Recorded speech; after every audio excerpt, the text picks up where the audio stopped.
Greetings and welcome back to the Casual Wargamer. Today I'm looking at my experiences with solo play and then asking you your experiences and what system you use to enable a fun game when it's just you versus you. Solo play isn't something that's ever really come up prior to the pandemic for me. I've always been fortunate that I've had a sizable community. If I wanted to have a game of Warhammer, it was easy enough to do, and I would easily get 2-3 games a week. Come the pandemic, and that disappeared. I was lucky here and there to get a game in, but for the most part, wasn't going to happen. And so I did fall back on a few occasions to just playing with my own armies. Or army, I should say, splitting my Marines into two forces and playing them across a table. I'll be honest, it's not something I particularly enjoyed. Primarily because, as much as I personally am an introvert, part of the fun of playing Warhammer is the social interaction. It's having a laugh with the other person, it's talking the narrative, it's, Warhammer is a social game at the end of the day, even when it's just you and a friend playing across the table in your basement. But I found it not to be all that enjoyable. And on top of that, I found that quite often the side that I was primarily playing, my army, would be the one that I would want to win. So I would probably make, in hindsight, suboptimal moves or shoots or what have you. And I did realise that fairly early on, which was another reason why I stopped bothering. Partway through the last, let's say about two-thirds of the way through the pandemic, I found, or was brought back to, I should say, one-page rules. It's a game system that I do enjoy. It doesn't hold a candle to 40k in any way, shape, or form for me, but there is something in Grimdark Future and Age of Fantasy which is really good, which is a set of solo rules. And the way that works is, quite frankly, each of the enemy units, you decide whether they are primarily a shooter unit, an assault unit, or a bit of both, and there's a flow chart to decide what they do. And it's fairly easy. It's along the lines of, is the unit in walking distance of a objective? If yes, walk towards it and shoot. If not, is there an enemy unit within range? Yes, shoot them. If neither of these are true, advance towards the nearest objective, basically. Obviously, the assaulty one is more charging rather than shooting, but they have that sort of flow chart, and it kind of works. And so I did play 40k using that.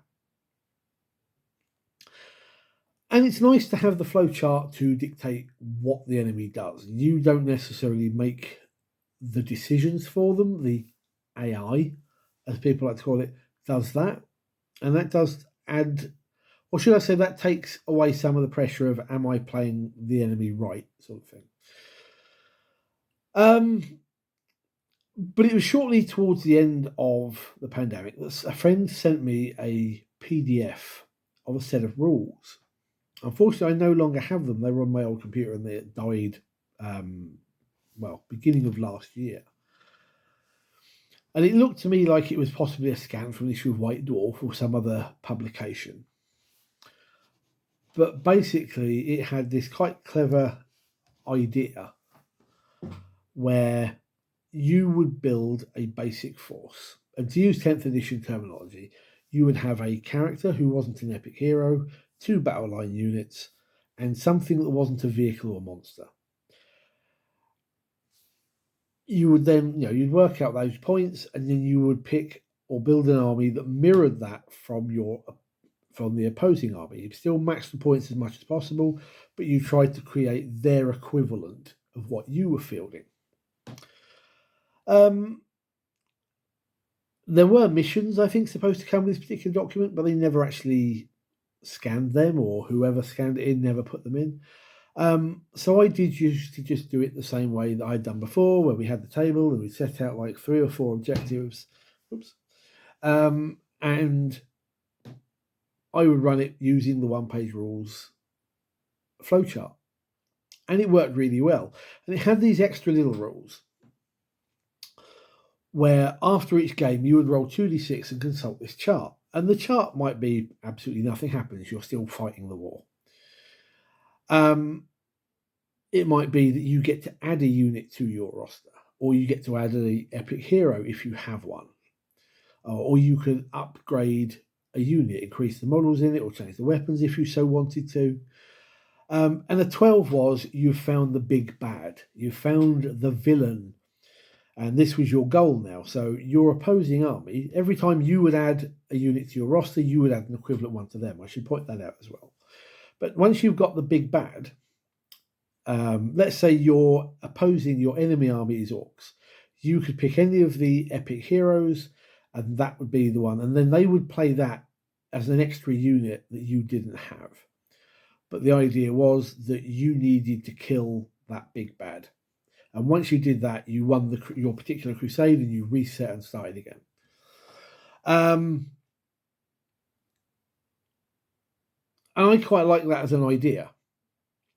It needs fine-tuning, and every so often I do sort of come back and trying to remember how it all worked. I've made my own little document on there to try and do it. And actually, I found that wasn't a bad way of playing a solo game.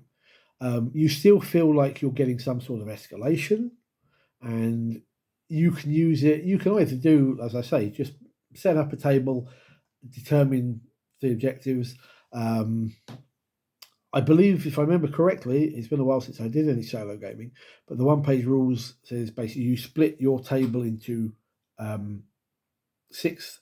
So you've got 3 squares on each side, and you would randomly determine which one, a D3, where your units would appear and where your opponents would appear. And you always started on the back line sort of thing. Just for clarification, because some people might ask, well, how does it determine the deployments? And I always thought this was a really good way of doing it. It kind of, as I say, you feel like you're getting an escalation. You're not just playing the same units over and over again for no real benefit. It's not the same as playing against an actual human opponent.